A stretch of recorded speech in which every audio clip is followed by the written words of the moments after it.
Joyeux anniversaire, ma chérie, affirme le jeune homme. Sa copine le regarde d'un air mécontent, mêlé à celui de son père. Fatiguée de le regarder, elle prend le seau d'eau et le renverse sur le jeune homme, puis commence à crier « Qui est ton amour? Comment peux-tu m'apporter des fleurs le jour de mon anniversaire?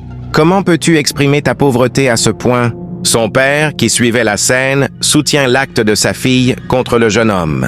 La jeune sœur, elle, est étonnée. Elle s'approche du jeune homme et enlève le seau d'eau de sa tête. Le père continue. « Mais comment? Toi qui veux te marier à ma fille, viens-tu chez elle avec des fleurs le jour de son anniversaire ?» La jeune sœur, dépassée par les propos de son père, lui demande d'arrêter. Mais celui-ci réprimande la jeune sœur en complicité avec sa fille. « Tu vas te fermer! Ne vois-tu pas la honte que ce soi-disant petit ami me fait le jour de mon anniversaire? Tu es misérable! Je ne te savais pas si pauvre que cela. Qu'est-ce que je t'ai fait pour mériter cela? Avec tout le respect que je te donne, à toi et à ta famille. Pourquoi tu m'as fait cela? » Le jeune homme reste sans parler, sans ouvrir la bouche. « Je te pensais gentleman que ça? »« Papa, tu vois ce qui m'arrive. »« Ah, oui, je vois. » réplique le père en continuant aussi de réprimander fortement le jeune homme, parfois avec des insultes. « Comment peux-tu offrir cette chose à ma fille? Est-ce qu'elle ressemble à un jardinier? Jeune homme, tu m'énerves. » La jeune sœur crie encore à son père d'arrêter. La copine se tourne vers elle et lui demande de ne plus interrompre son père quand il parle. Le jeune homme répond « Chérie, c'est parce que je t'aime que je me suis rappelé de ce jour très important pour toi. C'est par amour que je t'ai amené cette fleur. » Oh, par quel amour! Dis-le-moi par quel amour! Tu as amené ça pour m'humilier devant ma famille. Arrête de mentir! Ah, mais bébé, je ne mens pas. J'ai amené cette fleur pour te prouver mon amour. S'il te plaît, prends d'abord ce bouquet de fleurs.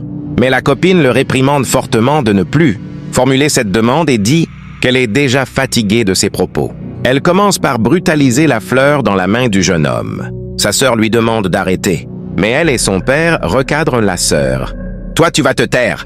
Ne vois-tu pas ce qui se passe? » réplique le père. « Papa, regarde-moi cette chose, » dit-elle en secouant les fleurs dans la main du jeune homme, puis les balance sur son visage. Son père, aussi arrogant qu'il est, la soutient. Tous les deux commencent à crier fortement sur le jeune homme. Comme c'est déplorable. La jeune sœur, découragée par leurs actes, se rapproche du jeune homme pour ramasser les fleurs du sol. Le jeune homme prend la parole et demande au père de le comprendre, mais celui-ci crie fortement sur lui de ne plus lui parler, sinon il va lui casser la tête. « Est-ce que tu peux partir ?» demande la copine. « Non, je suis venu pour toi » réplique le jeune homme. « Je suis venu pour elle avec cette saleté. Va loin de ma fille. Regarde bien, regarde sa forme. Penses-tu en trouver ailleurs? Va loin. » La jeune sœur réplique à son père d'arrêter, ce qui rend le père encore plus furieux. Laisse un commentaire pour encourager la jeune sœur. Regarde bien, ma fille. Tu penses qu'elle mérite un homme pauvre comme toi? Mais pendant que tous parlent, le jeune homme sort les paquets de billets qu'il avait cachés derrière lui pour tester le comportement de la famille. En voyant les paquets d'argent, le père s'étonne. La copine aussi, accompagnée de sa jeune sœur, reste sans voix. Voilà le test caché derrière ce bouquet de fleurs. La copine, ne sachant quoi dire, s'agenouille et commence à demander pardon. Le père commence par retourner la situation contre la copine et affirme qu'elle a mal agi.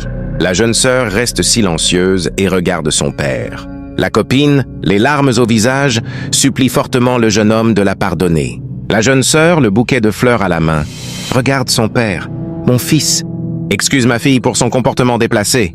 Ma fille, pourquoi as-tu agi ainsi ?» Le jeune homme, prenant la parole, dit « J'avais ramené tout cela pour toi, mais ce que tu as fait, c'est me rabaisser jusqu'à renverser un seau d'eau sur ma tête. Bébé, je suis désolé. Je ne sais pas ce qui m'a pris. Tu m'as mis la honte. Voilà ce qui se passe quand l'orgueil ferme les yeux. » La jeune sœur se rapproche du jeune homme pour lui remettre le bouquet de fleurs. Le jeune homme, après avoir demandé son nom, la félicite pour son comportement poli et lui donne un paquet de billets d'argent. N'oublie pas de t'abonner. Dans la vie, certaines situations ne sont pas de simples coïncidences, mais des révélations. Ce jeune homme, venu avec un bouquet de fleurs pour exprimer son amour sincère, n'imaginait pas que son geste symbolique deviendrait une épreuve qui dévoilerait les cœurs et les intentions. La scène semble banale, mais elle porte un message profond. Ne méprise jamais les petites choses, car c'est souvent dans les gestes simples que se cachent les plus grands trésors. Combien de personnes, aujourd'hui, jugeant la valeur d'un être humain à travers ce qu'il possède, et non à travers ce qu'il est? L'amour, le respect et la fidélité ne se mesurent pas en billets, en bijoux, ni en luxe. Ils se mesurent en sincérité, en attention et en cœur. L'orgueil détruit plus de relations que la pauvreté elle-même. Ce père et sa fille ont jugé sans comprendre. Ils ont méprisé sans écouter. Et dans ce mépris, ils ont dévoilé leur propre pauvreté. Non pas celle du portefeuille, mais celle du cœur. La jeune sœur, quant à elle, est l'exemple de ce que doit être un bon cœur.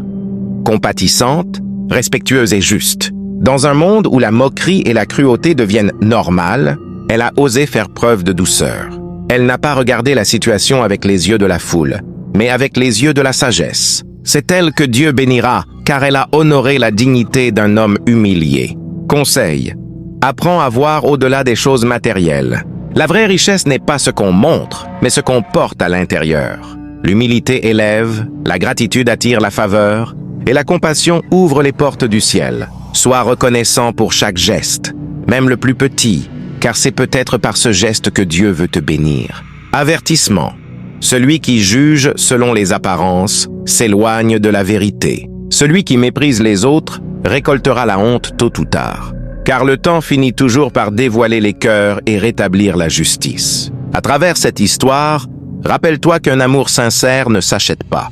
Le respect, la loyauté et la douceur sont des valeurs plus précieuses que l'or. Et si tu trouves une personne capable de t'aimer malgré ton peu de moyens, garde-la comme un trésor. Car un jour, quand le monde te tournera le dos, c'est ce cœur-là qui restera à tes côtés.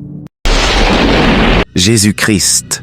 L'esprit de cercueil prend l'apparence d'un jeune mystique. Se relevant du sol, il regarde à gauche puis à droite et se tient debout tout en observant ses alentours. D'un geste de la main, une mallette d'argent apparut dans sa main. « N'oublie pas de t'abonner. » Le voici ayant 3. Paquets de jus de fruits et d'autres emballages qu'il apporte à des enfants démunis et handicapés. Incroyable mais vrai. Il commence par poser les packs de jus de fruits devant chaque enfant. Les enfants innocents commencent à le remercier pour son geste social. Ils ne savent pas que c'est le diable en personne qui se révèle à eux. Écrit: Jésus-Christ, protège-moi et mes enfants. En commentaire. Voilà comment des esprits prennent des apparences humaines pour tromper les hommes de chair. Les enfants continuent de le remercier et sont fortement touchés par son geste. Maintenant, vous êtes contente? Oui, répondent les enfants. Vous aimez l'argent? Oui. Vous aimez l'argent? Oui, répliquent les enfants. Attendez-moi ici, je reviens, affirme-t-il, puis il repart. Les enfants innocents continuent de faire son éloge sans savoir que c'est un esprit. L'esprit revient avec sa mallette mystique. En regardant mystiquement les enfants, il ouvre la mallette et fait sortir un paquet de billets qu'il tourne au-dessus de la tête de l'enfant. En lui donnant l'argent, il essaye de prendre sa destinée. C'est alors que cette petite fille prophétesse s'approche et retourne la destinée de l'enfant. Il regarde la petite fille prophétesse avec étonnement. « Qui es-tu? Ne viens pas gâcher mon plan. Va loin de moi, dit-il, puis se rapproche du deuxième enfant. Il lui donne l'argent, puis essaie de prendre sa destinée, mais la petite fille prophétesse la reprend et la retourne à l'enfant. L'esprit la regarde, surpris. Il se rapproche de la troisième enfant et fait de même, mais la petite fille prophétesse l'en empêche encore. Énervé et choqué, il dépose la mallette et se penche vers la petite fille prophétesse. « Qui es-tu? Pourquoi te déranges-tu dans ce qui ne te concerne pas? Dis-moi ce que tu faisais à ces enfants innocents. » Les enfants sont étonnés en entendant cela. « Il voulait prendre vos destinées, dit-elle. » Les enfants lui répondent que c'est faux, que l'homme est généreux envers eux, donc que la petite fille prophétesse ment. « Ne vois-tu pas que je suis venu leur faire des dons? » affirme l'esprit. Ne le croyez pas. Les enfants affirment qu'ils ne savent pas de quoi elle parle. « Écoute-moi, petite fille, ne te mets plus sur mon chemin. » L'esprit reprend les paquets d'argent pour recommencer sa conquête. Il prend l'argent puis se rapproche d'un enfant pour accomplir son acte, mais la petite fille prophétesse l'en empêche. Il la regarde méchamment. L'un d'eux, étonné, demande à l'esprit de donner aussi de l'argent à la petite fille prophétesse. Ceux-ci commencent à défendre l'esprit, disant qu'il est un homme bien et généreux. L'esprit se rapproche d'un autre enfant pour passer à son acte démoniaque, mais la petite fille prophétesse l'en empêche encore. Énervé et dépassé, l'esprit demande à la petite fille prophétesse de quitter les lieux. Les enfants aussi l'insultent et lui demande de partir. Elle quitte. L'esprit trouve maintenant le champ libre pour son acte démoniaque. Il commence par l'enfant assis dans la chaise roulante, puis celle qui est estropiée. Aucun d'eux ne sait ce qui se passe avec leur destinée. Que Dieu protège ta destinée. Écris Amen en commentaire. Une fois rapprochée de l'autre enfant pour prendre sa destinée, la petite fille prophétesse réapparaît et l'en empêche. « Tu as quoi ?» demande l'esprit. « Écoutez-moi !»« Oh, on ne veut pas t'écouter. Va-t'en. Je vous dis que celui-ci n'est pas un homme ordinaire, c'est un démon. Va-t'en, retourne la destinée des enfants. » Ne voulant pas obéir, la petite fille prophétesse déclare la puissance de Jésus-Christ. Un grondement de tonnerre s'abat sur l'esprit. Et ne pouvant pas supporter la charge spirituelle, il prend sa mallette mystique et s'enfuit. La petite fille prophétesse prie pour les enfants et leur destinée leur revienne, avec guérison des maux dont ils souffraient tous. Écris Alléluia en commentaire. Le monde spirituel est plus réel que ce que nos yeux voient. Chaque jour, des esprits malins prennent des formes humaines pour tromper les cœurs purs et détourner les destinées. L'histoire que tu viens de voir n'est pas qu'un simple récit. C'est une profonde leçon de vie. Regarde bien. Un esprit du cercueil prit l'apparence d'un jeune homme mystique, bien habillé, plein d'assurance, et porteur d'une mallette d'argent. Il semblait généreux, compatissant, prêt à aider les enfants démunis. Mais derrière cette façade d'amour se cachait un plan sombre, une mission ténébreuse. Voler les destinées.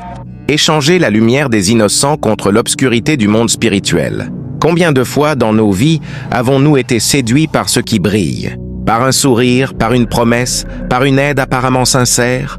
Le diable ne vient jamais avec des cornes et un visage monstrueux. Il vient souvent avec un cœur doux, des mots rassurants et des gestes d'amour. C'est pourquoi la Bible dit « Satan lui-même se déguise en ange de lumière. Mais au milieu des ténèbres, Dieu suscite toujours un témoin, un instrument de lumière. » Dans cette histoire, c'était cette petite fille prophétesse. Son discernement spirituel lui a permis de voir au-delà des apparences. Là où les autres voyaient un bienfaiteur, elle voyait un démon déguisé. Là où les autres recevaient des dons, elle discernait un piège. La vie nous enseigne ici une vérité importante. Tout ce qui vient facilement n'est pas toujours une bénédiction. Seigneur, regarde bien cette vidéo. Cette jeune femme sort toute contente et crie à son mari qu'elle est enceinte. Cela réjouit son mari. Mais la belle-mère, en entendant ce cri de joie, sort de l'arrière-cour et s'approche de la jeune femme. Par le passage de sa main sur le ventre de sa belle-fille, elle récupère spirituellement le bébé de son ventre. Qui peut croire cela? L'homme de Dieu, ayant remarqué ce comportement satanique, court arrêter la main de la belle-mère. Tous sont étonnés. « Mais homme de Dieu, que fais-tu à ma mère ?» L'homme de Dieu demande au mari. « Qui est cette femme à qui j'ai attrapé la main ?»« C'est ma mère biologique. Tu es sûr ?»« Bien sûr que oui. Laisse ma main. » Tous commencent à crier sur lui. « Laisse-moi te dire que ta mère est une sorcière. » La panique s'installe. « Homme de Dieu, méfiez-vous, je n'aime pas cela. Comment pouvez-vous dire de telles atrocités sur ma mère ?»« Ma propre mère. »« Vous blaguez ou quoi ?» La jeune femme aussi réprimande fortement l'homme de Dieu pour sa révélation. « Je te dis ce que j'ai vu !»« Mais tu as vu quoi, homme de Dieu ?» L'homme de Dieu continue d'insister sur ce qu'il a vu venant de la belle-mère. « N'oublie pas de t'abonner. »« Homme de Dieu ! Homme de Dieu ! Je ne veux pas qu'on se dispute pour rien. Je vous ai appelé pour prier pour ma femme, et c'est ce que vous racontez sur ma mère ?» La jeune femme continue aussi. « Si ma belle-mère était ce que vous dites, je ne serais plus sur cette terre. » C'est ça, chérie. Dis-le pour qu'il comprenne. Sans l'aide de ma mère, je ne sais pas où je serais en ce moment. Après avoir perdu mon boulot et mes 2 enfants, c'est grâce à ma mère si je suis encore vivant avec ma femme. Écoute-moi, mon fils. Tout ce que tu as dit est vrai, mais crois-moi. Je ne peux pas vous croire, homme de Dieu. Vous touchez à un point qui m'est hypersensible. L'homme de Dieu, se tournant vers la belle-mère, lui réplique. Si vous ne dites pas la vérité et ne rendez pas ce que vous avez pris, vous verrez. Homme de Dieu, arrêtez! Arrêtez! Tous commencent à jeter des insultes sur lui. Vos accusations commencent à me mettre mal à l'aise.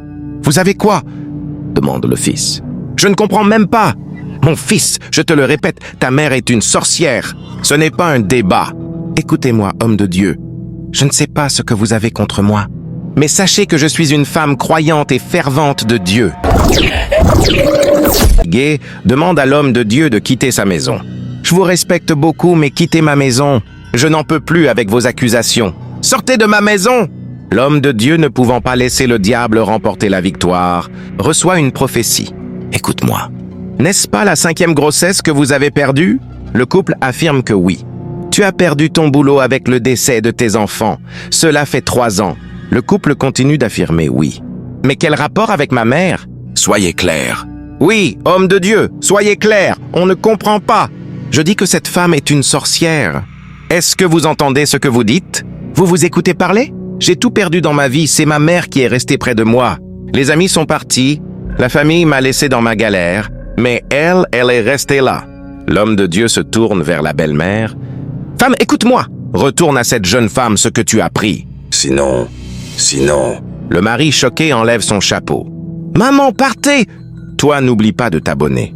L'homme de Dieu élève sa voix et prie fortement au nom de Jésus-Christ, le nom qui est au-dessus de tous les noms, le nom qui terrasse tous les esprits. C'est alors qu'un feu dévorant descend sur la belle-mère. Celle-ci commence à tourner dans tous les sens et demande l'aide de son fils pour la sauver. Incroyable mais vrai. Laisse un commentaire pour dire merci à Dieu. Maman, tu as quoi? Demande la jeune femme. Je vais parler. C'est bon. Je suis à la base de tous vos problèmes. J'ai vraiment fait cela. Tu dis quoi, maman? Oui, c'est moi qui ai détruit ton boulot et liquidé tes enfants pour avoir plus de puissance mystique. Maman, dis-moi que tu mens. Dis-moi que je rêve. Je dis la vérité, mon fils. Maman, que le feu brûle encore. J'invoque le feu sur toi encore. Comment as-tu pu me faire cela? Je t'ai toujours aimé. Je t'ai mis en avant dans tous mes projets. Tu as tout détruit. Tu m'as mis au chômage total et renvoyé mes enfants dans l'eau de là-bas. Tu m'as fini, maman. La jeune femme reste sans voix. Seul Dieu pouvait savoir ce qu'elle disait en elle. C'est vraiment difficile. La belle-mère, ne pouvant pas supporter le feu, tombe au sol et expire automatiquement.